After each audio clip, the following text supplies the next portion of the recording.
right, welcome to the Parish Porch, where today we've got Dustin Delaune, who is the president of the board of directors of the Ascension Community Theatre. And you guys are you've now 7 years in, and you guys are starting your 25th year. I'm really excited to learn more because I've had some children go through the theater in their day, in their time, and I have enjoyed a few shows myself. I've also had some friends perform, quite a few friends Oh, actually. nice. So I can't wait to learn about this community theater, the 25th season. And you guys, I heard we're calling this the revival season. Can you tell me what that means? Yeah, so in our 25 years, we have only ever repeated a title once. So every year since inception, we have produced at least one musical, one comedy, and one drama. And in the past few years, we've grown to produce a few more titles within one calendar year. But in all of that time, we have only ever repeated a title one time. So this year, we've actually looked at our entire history on all the shows that we've done before. And we decided to kind of bring back some of our favorites, some crowd favorites, and basically just kind of revive them and moving forward, hope to bring some wonderful things that we've done in the past, kind of intertwine them into our future seasons as well. And how did you get involved with this in the first place? I mean, tell us that story. Yeah, so I went to East Ascension High School. I graduated in 2014. My, let's see, I think it was my sophomore or my junior year. My theater teacher, Lorna Bourgeois, was a previous board member here at A.C.T. We decided to do our theater. I think it was in our advanced theater class. We decided to do our performance here at the theater, and so she brought myself and one of my classmates along after school, and we kind of toured the building and met the founder of the theater, and just from there, it kind of just spiraled into, I asked her, hey, how do I get more involved? And then I in turn directed under Heidi Frederick and Mark Lambert for their summer production in 2012. And then from there, just never left. Was it love at first sight? Yes. So I've always had a love for theater and the arts and things like that. But coming in, knowing that there's a place so close to home, it's probably about 5 minutes from where I grew up, was something that was not known to me. That was something that was so close, that something that I loved to do was that close to be able to be part of. So is the revival season going to play a show from those formative years that you were involved? Most of our shows in this season, with the exception of two of them, are shows that ACT produced before I was involved. Okay. Um, and of course, I came to see some of them, but the show that we just did, Arsenic and Old Lace, I was around whenever we originally did that in 2014, and then Miracle on 34th Street, which is our Christmas show. I was around for that when we did it in 2017. So. Okay. And what's coming up next? Next is Cabaret. So if people want to get involved and they hear it right now and they're like, I want to go see Cabaret. What's the best way to do that? The most simple way in today's world. How can we get there? Yeah, I mean, so obviously our world is going completely digital at this point. So I always say that the easiest, the quickest way is to go through either Facebook or Instagram. We always link all of our ticket links on there, or by visiting our website. We've got Clear as Day big on the top, a spot to purchase tickets. So going on there, it's a very user-friendly system. We work really closely with our ticketing system, so it's super quick, super easy. Good. That's good. And I wanted to reach like deep, far back as you can go and see if you can tell us about the beginnings of the theater, because that always interests me. I really want to know more about it. Yeah, so we've got a long, long history actually. So the building that we're currently in was built in the 1930s, 1940s. It was originally the Pasqua Theater, which was for people that are around here, it was the old movie theater. Um, So, I'm trying to think, I think the Pasqua Theater closed somewhere in the 80s, I believe, 70s or 80s. And the building was vacant for quite a while. And in during that time, there was a group locally. They started what was known as Gonzalez Little Theater. And so they were renting out cafeterias in schools or big rooms and plantations or different things like that, and they were just producing shows here and there. And so the majority of those people uh, grew up and started families, and it kind of fizzled out. And our founder, Maddie Olson, just really couldn't let go of the fact that Ascension needed a home for live theater entertainment. And so she got together with a few different people in the community that she knows. Some of them were teachers in the school system, whether they were English or theater teachers, some business people, and they found out that this building was for sale. And so they started the process of buying the building. And in 2000, I think it was in 2000 or 2001, we actually moved into this building, and we haven't looked back since. So we've got a long history, a long journey, some ups and downs, different things like that. But the one thing that's always stayed consistent is the love for what we do at the core. Were there ever any really like interesting things found in the theater from like way back in the day? Yeah, so actually, one of the, I guess we'll call it perks of being president. So whenever we were cleaning, let me see if I can find them really quick. Um, we found an old reel of tickets to the Pasqua Theater. And so each one of these tickets actually costs 32 cents. Oh, mac Um, and cheese. so it's like I said, it's one of the very small perks that I have as president. So whenever I direct a show or I'm involved in a show, what I'll do is I'll put these little tickets in a keychain with the poster of the show and hand that out to cast members and different things like that. But Oh, wow. So they get to keep a piece like forever.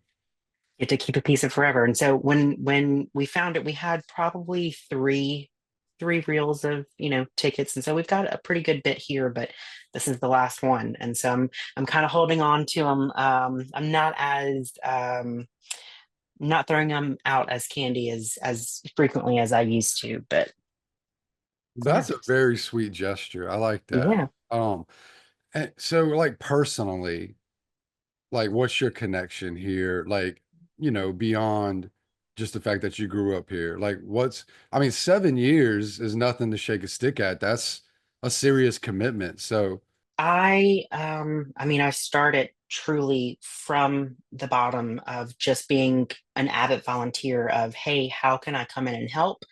Working on individual productions. I was actually, I've broken quite a few records here. So I was one of the first group. There was a small group of us that they created an intern board member position. So we were under 18. We were learning how to be board members. wow. I was the youngest person elected to the board of directors a few weeks after I turned 18. In 2016, I was the youngest person elected to the executive board as secretary. And then a few years after that, in December of 2018, I was the youngest person to become president. And today I'm the longest running president of the board. So quite a Really? few records, but it's not for the lack of love, and that's what I tell everybody. It's a very thankless job. We're all volunteers, so there's no payment to do it, other than the love that we have for it. And just knowing that I've been part of something for so long and poured as much as I possibly can into it with the help of countless others. It's not something that's so easy to let go of and just It say, is so impressive to me that you do this for free. yeah. And I mean, what a great just I mean, this is why we're doing this show, Hmm. because we want to hear from the voices in the community who are doing this work of service, and bring those voices up as much as we can, and and just highlight these amazing things that are all around us. These things are all around us in our community, and it's hard to, when you grow up in a place, you just drive by the same road and you just drive by the same sign and the same buildings, and you don't, you like it's like if you were a tourist coming here, you'd be like, oh my God, look at this tiny little theater, how cute, how awesome, like how, like this is much, you know what I'm saying? It's like Yeah. going find like a craft beer, some, you know what I mean? Like you would be like so Look, into it. you would be so surprised, even today, how many people come in and say, I've lived here my entire life. I had no clue this was here. Can't believe you guys have been here for 25 years. I've missed out on so much, so much time I could have been enjoying, the plays that you guys do. And so we struggle with that every day, every time we do a show. And we do our best to do as much marketing as much face involvement in the public as we possibly can to get the word out there.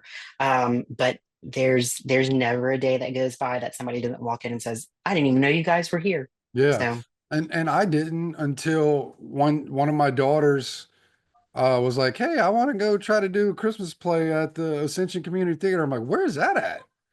It's like right there by school, by the football field. I right, was like, yeah, "I never saw a theater. We don't have a theater here." But lo and behold, I was wrong. we sure do, right in the And heart of Gonzales. I tell you, that was an amazing experience for her, and it really changed her life. For you, what is like your kind of favorite, like what's your biggest thing that you receive from the theater?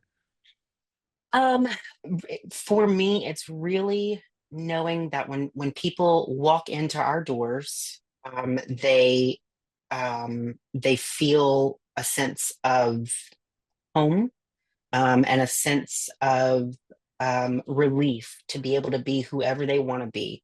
We are probably, the least judgmental group, or one of the least judgmental groups that you could find, to where it doesn't matter who you love, what you look like, what prayers you say when you go to sleep at night. If you say prayers at all, it's just, come as you are. We accept you for who and what you are.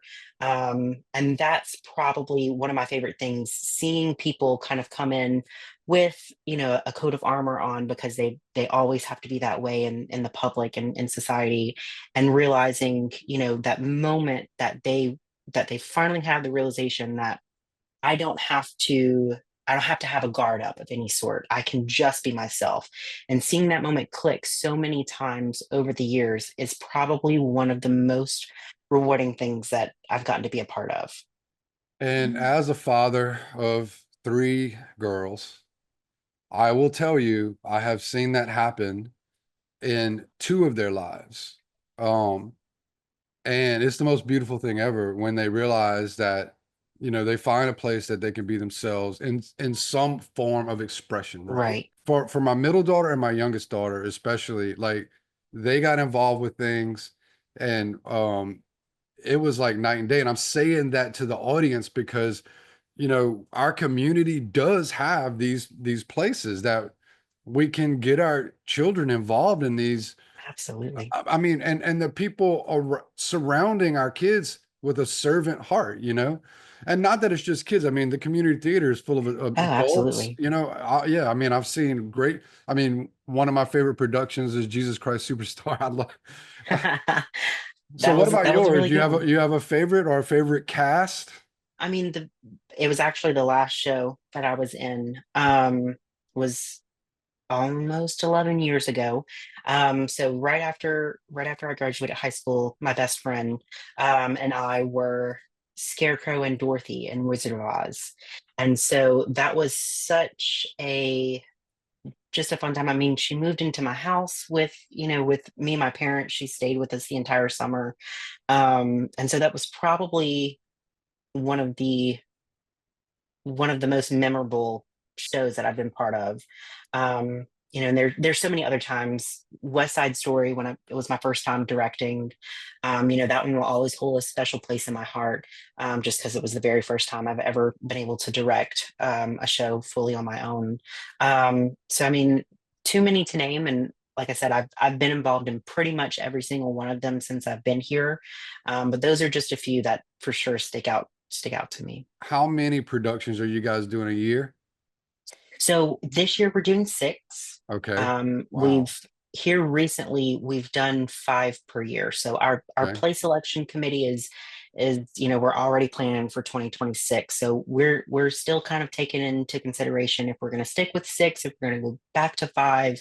But like I said earlier, we always produce at least three shows a season. So one comedy, one drama, one musical. And so, because I have a little experience, I know some of them can be a little adult and some of them are Mhm. very, very geared towards children. Right. Kind of what's the mix on that? So really it's one thing that we're still trying to fine tune, right? So a few seasons ago we had shows, a lineup of shows that were great shows. They were all very heavy, very adult themed, with the exception of, one or two of them. And so we got a lot of feedback of like, hey, it was really upsetting that, we couldn't really bring the kids to, this. And so it's like, okay. So we went back to the drawing board. Um, and so it's just finding that mix, right? Because we want people to come see the shows, but we also need people to be in the shows. And so it's hard to just do a season full of nothing but stuff for kids, because we want to make sure that the adults have something that they can be a part of. So it's a never-ending cycle of just trying our best to find what's best for the people that we have at that time. Yeah, yeah. And so if you were a dancer back in your day, like maybe a Spartanette or a Yeah. Gatorette or you had these amazing pipes and were just singing your heart out and you would like to audition for a show, like what's that process? Can you tell our audience? Yeah, for sure. So it differs for a musical and a non-musical. So if you're looking at specifically for a musical for dancers and singers and things like that, basically you just kind of you come in, you schedule a time, and you sing in front of the production staff by yourself. So it's nothing too crazy. And so you sing just a few little bars of what's going to best show off your vocal range and your talents. And then everybody kind of comes together after all the vocal um, auditions for a dance call. So everybody just kind of comes in, learns a quick, few 8 count routine, and then we just split up into small groups, perform it. And then from that, the director kind of pulls people and says, okay, I want you to read for this part, you to read for this part. You just kind of see the acting and things like that. And then we form a cast from all of that. So just to be clear, each production has this process take place, right? Yep. Where do people find out in advance that there's going to be auditions? Yeah, so few different ways, right? So going back to the fact that we're all technology age. So on our Facebook and our Instagram, we always post things there. There's a specific section on our website that shows all of our audition information. And I'll give everybody a little bit of a secret. That's usually updated before we update it on Facebook and Instagram. So we kind of have to get everything on the website first so we Yeah, can push everybody to the website. yeah. So I always tell people just keep hitting that refresh button on the website. And then lastly, you can sign up for our email notices. So we do send out, one or two emails a month to everybody that signs up. So there's a few different ways. Yeah. Now, let me ask you this question then. That's kind of like adults can do that themselves, right? Mhm. But like I know at least like 10, 12 years ago, there was always something for kids around the holidays. Are you guys still doing that every year? So we did something a little different this last Christmas, we didn't do a children's Christmas show. We did a show called All Is Calm. It was the Christmas truce of 1914, I think is what it was. I forget the year. But so that wasn't completely geared towards kids, but most of the time we do try to have something for the kids during the summer and something for the kids around Christmas time, because it's really when their schedules are, pretty open and pretty free. And that's kind of when their parents and themselves too are looking for things to do for them. Has there ever been any youngins that have come in and then grown up to be a superstar? I don't know about superstars. We have had people that have come on or have come into the show. They've gone on to do regional tours. They've toured on cruise ships. Um, we've had people audition for Broadway. I haven't heard of anybody that Really? I know of that's made it to Broadway. But But some people are able to get into the arts and make a living. Oh, absolutely. Yeah. Listen, making a living in the arts is very, very tough and Yeah. hard. It's not for the faint of heart, but it's definitely for those who love it. And I always tell people, as long as you love it, you can make it happen. But it's one you got to really work at and constantly work for. So I think the biggest thing for us and what we bring to the community, not just for the people that are in our shows, but also the people that are coming to see our shows. It's an opportunity to escape everything that's going on around you. Yeah. If you've got trouble at home, if there's stressful times at work or what have you, you can come here for 2 hours and sit and just completely disconnect from everything else and be entertained by people that are in the same room as you, right? It's a little different from watching television or movies. Um, and because it's different and because it's live, there's always the opportunity for something to happen, whether it's something on purpose or to make you laugh, or something goes wrong and the actors kind of have to pick it up and go around and find a way to work through it. But it's the same thing for our actors as well. It's an opportunity for you 2 hours to completely get out of your life and get into someone else's and share their story.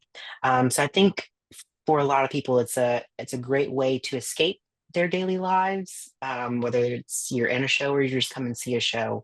Um, and the arts in general are so super important in every community, not just ours. We hear so much right now about what's usually talked about in schools. It's called STEM, right? Science, technology, engineering, and math. There were a few schools recently that introduced STEAM, which included the arts in that. And there's so many different studies that show that people that pick up an instrument, if that they're, either they want to write a show or a book, or if they want to paint or different things like that, just the way that it completely expands their learning and their knowledge and the way that they view the world and view decision making tactics, it just grows exponentially. And so the arts is something that oftentimes gets overlooked, but it's something that everybody has to understand. It's so super important for everyone's daily lives, especially children who are at such formative ages right now, to be able to just grow years past what they would without arts opportunities. I want to highlight that because like I remember my first time seeing a live production and I was an adult and it was a different experience than a movie theater or even church, which is kind of like the closest thing I could relate it to. Um, it wasn't like a parade, like it was so intimate. And it was like, dude, a person is right there singing their heart out, in the aisle next to me, 3 feet away. And it's a great experience to have that pull us out of our work brain. Life is a tidal wave a lot of times with kids and Mhm. sports practices and so much to keep up with our houses and our properties and just all the things that it takes to kind of be a functioning adult in society. If you've never gone, go and bring your kids. Yes, please. Bring We love kids. We love everybody. because it's just it can be a taste of magic, especially for the kids. So I mean, it's just I can't say enough. I hope more people will get involved, because like all of this, I mean, it's a place of for I don't want to sound too cliche, but it's kind of a place of love and acceptance, right? And like you started the podcast by talking about that, like come as you are, Mhm. and you can feel that and you can sense that, and we need that. We all need that. And so do you guys put on any type of events, but like fundraising or some kind of ball or a gala, or what do you have as far as that goes? So, um, we are getting back into some fundraising efforts. We recently, in the last 5 years, um, we did a complete renovation of both the inside and the outside of the theater. And so, one of the last things that we are wanting to do is update our seating. Um, and so, for anybody that's come through the theater before, I'm sure if you sat in a chair and there's a chair in front of you, you see the little number on it, and you see right under it, chair donated by, so and so. So, with getting a brand new set of chairs, we are looking to start our Adopt a Chair fundraiser going again to get a whole new set of chairs to, in um, improve our patron experience is what we like to say. So, it's not just everything that we do is not just for the actors and people that are involved, but also for the people that come and see it. So that's one thing that we're looking at doing. Every few years, it's every 2 years, we do what's called our Chester Awards. So it's like our little version of the Tonys. So we do an award show for all of the past shows that we've done in the last few years. And it's an entire night of just celebrating all of our volunteers, and recognizing those that the people that get to vote um, love their performances. So, and we are looking at some different fundraising opportunities going on around the parish and working with, the city of Gonzales, the Chamber of Commerce, just kind of different things like that.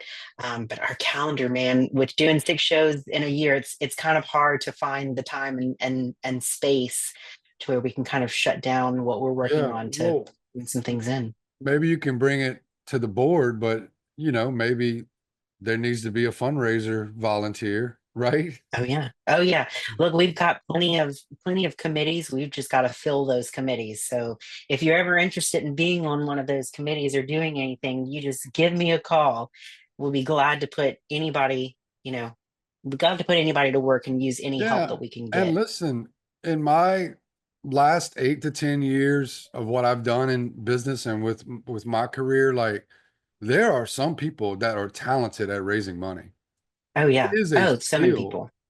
And but I didn't know that for a large part of my life, but like it's a real talent and a skill. And so if anybody's out there and listening and you guys want to help out, reach out because it sounds like I'm there's room down. for that. Absolutely. We'd be glad to have anybody.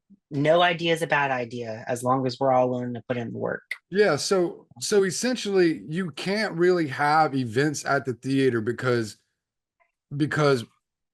people are practicing for the Mhm. future. Yeah, that makes sense. And there's no extra room because I was wondering about that.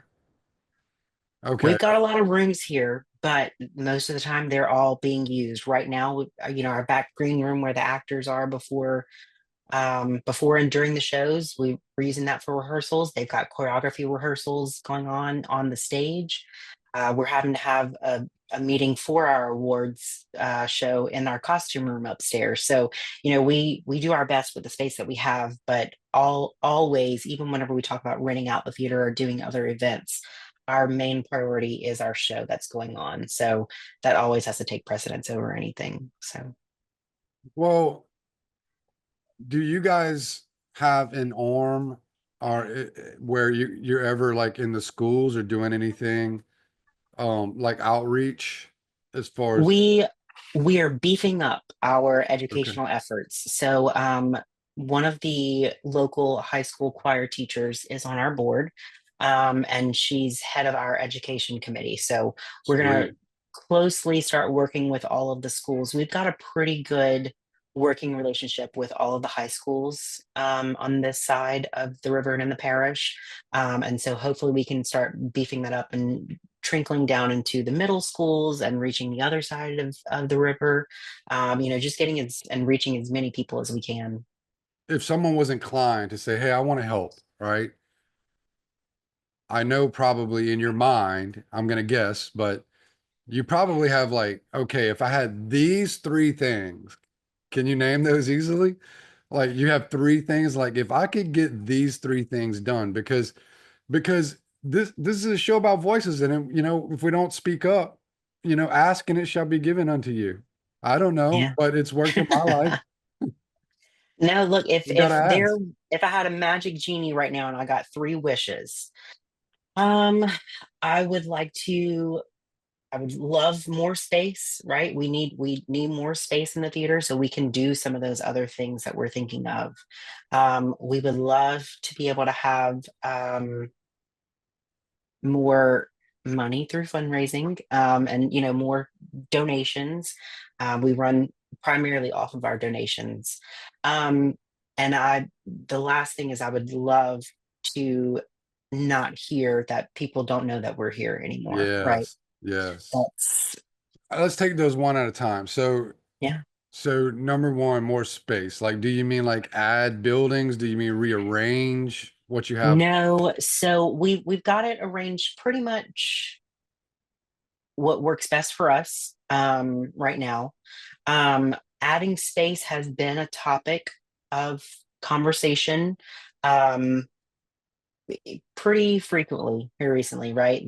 Anytime we've talked about education efforts, we want to offer classes and workshops. And it's like, okay, Yeah, well, when can we do those? It's like, well, the times that we can do those are the times that we have to, rehearse for whatever show's going on. And it's like, okay, well, we also need the money to build the new space to get the space to do educational stuff. So they all kind of piggyback off of each yeah, other. So totally, totally. And maybe another idea is, another building nearby where people yeah. could kind of walk back and forth. Yeah. And that's, we've had a really good working relationship with the city of Gonzales. And so Yeah, the TJO Museum, anytime we needed it for like a meeting or anything smaller, we could absolutely go call and they would let us, use that space for anytime that we needed it. So it's been really great, really nice. so you want to add the footprint. There's enough room on the property? Yeah, so right behind us, we just added a parking lot behind our existing building, and our building kind of makes an L shape right now. So the talks are potentially closing in the L to just make it a giant square. Yeah, yeah, So that and then having two stories in that addition. So yeah. we Love it. never know what happens. I love it. That's great. No, that's great. And the fundraising is gonna let all that happen. Yeah. So some super Yeah, amazing absolutely. fundraising star needs to hook up with you guys. Absolutely. This is the revival season. Y'all are pouring hearts, leaving it all on the stage, right? Everything is already planned for this year. It's you set up. Yeah, we're set up. We've actually our season ticket sales ended after the first show. But we're finally seeing pre-COVID numbers, right? Yeah, So after COVID, it was a little bit of a struggle with just getting people in, right? But we are finally back and above numbers that we saw before COVID shut us down. yeah, So we've got the most season tickets that we've ever sold before for this season. Our show that we just did, Arsenic and Old Lace, was actually one of the number one selling comedies in our history. Sold, Great. the highest amount of tickets. So we're looking pretty good Yeah. on What this do you year. attribute that to? Why is it just because like COVID's way behind us and things seem to be kind of shifting, but or is there an extra outreach that you guys are doing, a new marketing plan? Yeah, so we for sure marketing has been something that we have focused on for the last few years and specifically the last 6 months of, just beefing up our marketing and having it be more consistent, um, you know, more uniformed, and we're doing a really good job with that. Um, but to be quite honest with you, I really think a lot of it has to do with the shows that we select, right? Yeah. These are some big name shows Yeah. that everybody knows. They grew up on either the movies or the shows themselves, and so I think that has a lot to do with it. It's the shows that we select. It's not just for the people that want to be in the shows, it's also for the people to come see the shows. So just keeping that in mind whenever we select shows, I think is going to be our biggest winner. Is there still like some shows out there that you'd really like to do that you just Oh, can't wait to try? absolutely. Absolutely. I mean, we've got a list. So, I mean, it's probably over 4 pages long of, very small print shows, Oh, titles wow. that we want to do. Um, but it's a lot. It's Yeah. sticking all of those things, and we look at one show and we say, okay, that's a great show. We should do it. And then we pick the other shows that we should do in a season, and we're like, that show doesn't fit with these shows. We gotta, and so it's like we okay, we gotta wait on that one. So a lot goes into planning not only each individual show, but the shows in our season as a whole. How many years do you plan out productions in advance? So we it's just over a year in advance, right? So a lot of times when you purchase rights to be able to do the shows, a lot of the companies you can only purchase those 18 months in advance. So you can't even until you purchase the rights and sign the contracts and all of that with the royalty holders, you can't even say that you're doing the show, right? So you've got to pay in full, you've got to sign all the contracts, dot all the I's, cross all the T's, before you can even announce that you're doing a show. So it's a waiting game at its finest, and sometimes a game of chance. So if there's another local theater that wants to do the same show that we want to do at the same time, sometimes it just depends on who submits their application first or who submits their request first. Yeah. Yeah, that makes sense. Well, in the big broad horizon, the big distant future, like let's just be fun. Let's just have fun with it Okay. and say, let's say you did this for another 10 years. I We're know having a it's lot of it's fun, huh? it's a big peanut Ten butter ten and years jelly is a sandwich to lot. try to bite off, but let's just say you did 10 years. Have you done kind of all the shows that you ever dreamed you'd want to do Oh or no. no? Oh no. Okay. There's plenty of shows that I would love to do and love the opportunity to do. Some of them old, That some of them many. new. Wow. So that would be like Yeah. 60. Yeah. So what about in 10 years? Do you have the two-story building and the big footprint? You think you could accomplish that? Oh, I think we can absolutely accomplish that in 10 years. Yeah. We've got to really focus, but I think we've got a really good core group of members on our board. We've got 15 active voting members. We've got a few ambassadors. We've got some brand new interns to our board, that are still in high school and college that are, soon hopefully going to become board members one day. And we've just got a great group of people that I think if we keep pushing forward, we can absolutely make that happen. Hopefully before the 10 years is up, but for sure within 10. What is the, I guess, thing that you would really want to leave our audience with and, the last kind of pitch here? Yeah. So the biggest thing for me is that we want to make sure that everybody knows that we're just a place that everyone is welcome. And we're also a place of importance within our community, not only as an outlet to those that are involved in our shows, but those that come to see our shows. I, I use this quote. I can't even remember who it's from, but in conversations with people in the industry, um, the biggest takeaway that anybody can get from a show is you leave thinking, right? Whatever you see makes you think, whether it's a positive thing, whether it's a negative thing, as long as it makes you think, then you've done a good job, right? And so that's the biggest thing. We want people to come here. We want people to push the limits in our shows and what we do. But the biggest thing is we just want people to come and just be involved in one way, shape, or the other. Well, there you go. Dustin Delaune, we appreciate the service Absolutely. to the We thank community. y'all for having us. We appreciate it. This servant's heart is clear and it's coming across to me as you speak. And I mean, what there's not there's no higher, you know, I don't know, place to put someone than the heart of a servant. I mean, that's at the top. Yeah, I You, appreciate that. you're at the Thank you. top. So thank you for serving the community, our children, our friends, our families. We honor that and we appreciate that. And it's obvious to me that with your leadership, um, the theater will be a place of, open arms and gentleness, love, acceptance, care, and attention to um, the arts in a way that is like in the hands of someone who really is living it. So thank you. Thank Thank you. you for who you are and how you're showing up. We appreciate you.